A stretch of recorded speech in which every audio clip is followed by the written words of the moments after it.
जंग से जुड़ी इजरायल पर बढ़ते सीज फायर के दबाव के बीच गाजा में जंग तेज हो गई। इजरायल ने उत्तरी और दक्षिणी गाजा दोनों जगह पूरी ताकत से लड़ना शुरू कर दिया, जबकि इजरायल के सैनिकों के हाथों 3 इजरायली शरणार्थियों की मौत के बाद उस पर दबाव बढ़ गया। इजरायल से तुरंत जंग रोकने की मांग की गई, लेकिन इजरायल ने इस दबाव के जवाब में गाजा में जंग तेज कर दी और उत्तरी और दक्षिणी गाजा में पूरे दम से लड़ने लगा। इजरायल ने दुनिया को बता दिया कि वो किसी दबाव में नहीं आएगा। और ये बात साबित करने के लिए इजरायल ने गाजा में जंग का एक और वीडियो जारी कर दिया। ये वीडियो देखकर लगने लगा कि गाजा में इजरायल के सैनिक नहीं रुकने वाले, क्योंकि वो टारगेट पहचान कर हमास लड़ाकों का एनकाउंटर कर रहे हैं।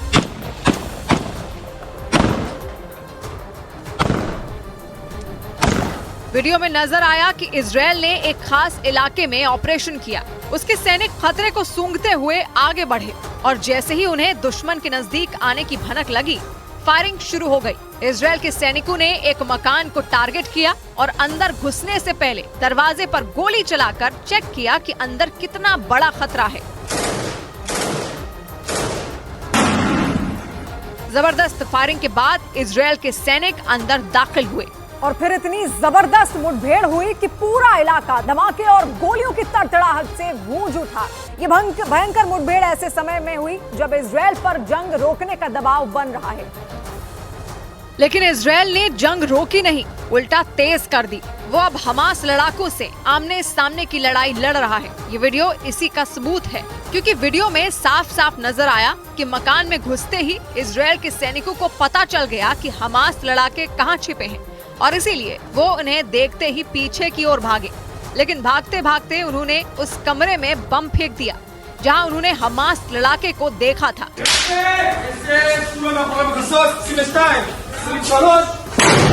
इस मकान में इजरायल के सैनिकों ने एक के बाद एक कई बम फोड़े।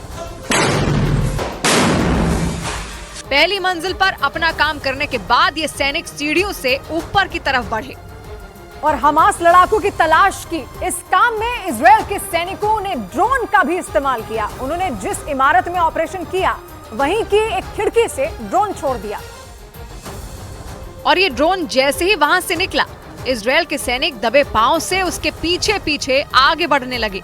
यानी ऊपर से ड्रोन ने इजरायल के सैनिकों को दिशा दिखाई और नीचे इजरायल के सैनिकों ने अपने कदम बढ़ाए और दबे पांव से टारगेट की ओर बढ़ने लगे। बीच बीच में ये गोलियां भी चलाते रहे। ड्रोन का पीछा करते करते ये सैनिक अपने लक्ष्य तक पहुंच गए और फिर शुरू हुई ऐसी मुठभेड़ कि केवल गोलियों और धमाकों की आवाज ही सुनाई दी।